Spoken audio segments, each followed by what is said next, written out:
The Rainwater Killer, a Haunted Library exclusive series. The following is told from a third-person narrative. P.I. Jimmy Keene had just settled into his lavish leather seat of his fully loaded 2019 Dodge Charger when his cell phone buzzed. The car was jet black, with a tint so dark he sometimes found himself rolling down the windows at night just to make a simple turn. He loved his car, though. It had cost him a small fortune. The powerful V8 engine was fun, and the bulky size of the car provided plenty of room in the front and back. Having purchased it just this year, he had already found himself sleeping in it a few times. Sometimes his job had required him to do that. It was around-the-clock surveillance, but it was his dream job. In most states, being a private eye did not pay the bills. Most people couldn't afford the rates of private eyes, and in this day and age, they just were not used as much as they were in the 70s and 80s. But in New York, there was always business, and picking up a job from the NYPD was most definitely his highest paying gig yet. The check they had cut him was up front, and it was in the amount of $75,000 on a clause that he worked the case for a full year. If the Rainwater Killer was not found after a year, there was a clause for another similar agreement with higher pay. He had bought the Charger for $35,000. Life was good for Jimmy, but last week's run-in with Patrick Sullivan had spooked him to the point to where he had decided to start being a little bit more careful. Nightmares had plagued him since that night. Dreams of Patrick squatting in the doghouse, crawling in as if he were an animal, had been haunting his dreams. Dreams of Sullivan talking to himself inside a dark room in his own house, carrying on a two-way conversation, clearly indicating a disturbed mind. And Sullivan had nearly caught him red-handed, which had made him rethink his upcoming strategies. He looked at his phone before starting up the 6.4-liter Hemi engine. It was raining tonight, as it had been a lot lately. Detective Allen had sent him a text, instructing him to focus tonight's surveillance on Detective Larson's residence. He wasn't sure if Larson knew of his car, but at this point it didn't matter too much because Larson was already aware that he was under suspicion. Detective Allen had filled him in on the short interview and Larson lawyering up. At this point, Keene wasn't sure if Larson had been suspended from the department or not.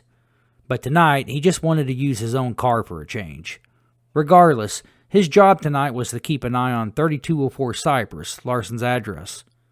He pulled out of his house in Manhattan and drove the 15-minute drive in silence, electing to leave his radio off. The rain softly patted his car as he headed towards Flushing, the town Larson lived in. Keene slowly took a turn on Library Drive. Cypress Street was 1 mile ahead. Reaching his destination, he parked about 50 feet away from the home. Larson's home was also located in a cul-de-sac. From here, he had a great view of the house. The driveway was empty. Either Larson was not home, or he was parked in the garage. The only sound that could be heard was the rain. He unbuckled his seatbelt and relaxed his head back against the seat. It was 3:18 a.m. After a few minutes, he closed his eyes and rested his head. He was tired and exhausted and sleep-deprived, just like everybody else on this case. After a few minutes of this relaxation, Keene perked up in his seat stiff, hearing a sound that sent a cold wave of shock through his body. It was coming from inside the car and directly behind him. Keene turned the dome light on and shifted, looking in the back seat. A man was sitting in the back seat of his car, smiling back at him. Keene twisted back around and tried to open his door to escape. Too late. The Rainwater Killer lunged forward, choking Keene to unconsciousness.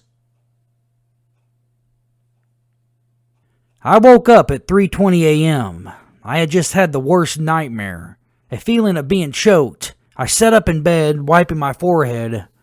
I was glazed in sweat. I took a minute to adjust my eyes in the dark of the room. I could barely make out the traffic below. A horn sounded off, followed by another horn. I reached for my phone. Lori had sent me a text, asking me how I was doing. I would reply to her first thing in the morning. Keene had not replied to my last text, I noticed. My mind went back to my nightmare. I never had nightmares. Well, not since I was a kid. In that moment, I had shrugged it off because of the stress of the case and everything I'd been through in the last 2 months. The Rainwater Killer had been sitting on my chest, choking the life out of me while I slept. He had his mask on, his eyes bulging as his hands squeezed my neck tighter. I felt my neck massaging under my chin. I swung my legs off the bed and sat on the edge, my head down, thinking, contemplating, and worrying. There was no going back to sleep tonight. I decided to join Keene in surveillance until the sun rose. I stood and yawned, tired as hell. Oh, shit. I needed a coffee, but first I needed to get a hold of Keene. Before dressing, I called him.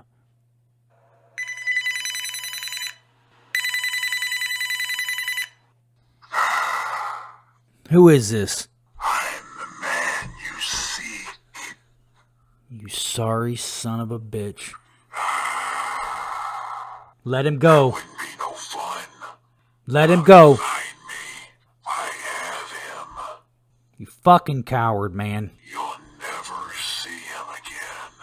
You'll never see daylight once we catch your sorry ass. Isn't it selfish to keep taking away all the good people on your team just because you can't find me and I have to keep taking these fuckers out? Damn it! Shit!